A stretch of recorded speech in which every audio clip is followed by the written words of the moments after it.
Hi VFM here. Ukraine invasion, Putin puts nuclear forces on high alert. Vladimir Putin has ordered Russia's military to put its deterrence forces, which include nuclear weapons, on special alert. He told defense chiefs it was because of aggressive statements by the West, amid widespread condemnation of his invasion of Ukraine. The announcement does not mean Russia intends to use the weapons. The US immediately condemned his decision, calling it an unacceptable escalation. Last week, Mr. Putin had warned that whoever tries to hinder us in Ukraine would see consequences you have never seen in your history. Those words were widely interpreted as signaling a threat to use nuclear weapons if the West stood in his way.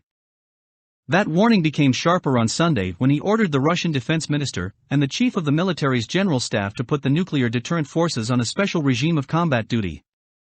After Mr. Putin's announcement, the EU announced an unprecedented new raft of sanctions and actions against Russia, including the financing of weapons for Ukraine, a total ban on Russian planes using EU airspace, barring state media outlets Sputnik and Russia Today from EU territory. These measures come on top of other sanctions already imposed by Western nations, which include asset freezes on major banks and wealthy individuals, including Mr. Putin himself. The U.S. ambassador to the United Nations said Mr. Putin's nuclear deterrent order showed he was escalating the Ukraine conflict in an unacceptable manner.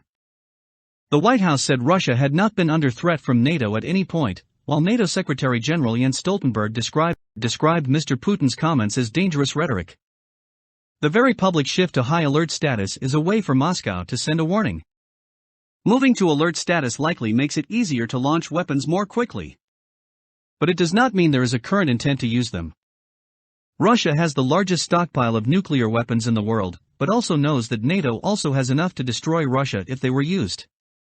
But Vladimir Putin's aim is likely to try and deter NATO support for Ukraine by creating fears over how far he is willing to go and creating ambiguity over what kind of support for Ukraine he would consider to be too much. By saying this, I will meet you guys in next video.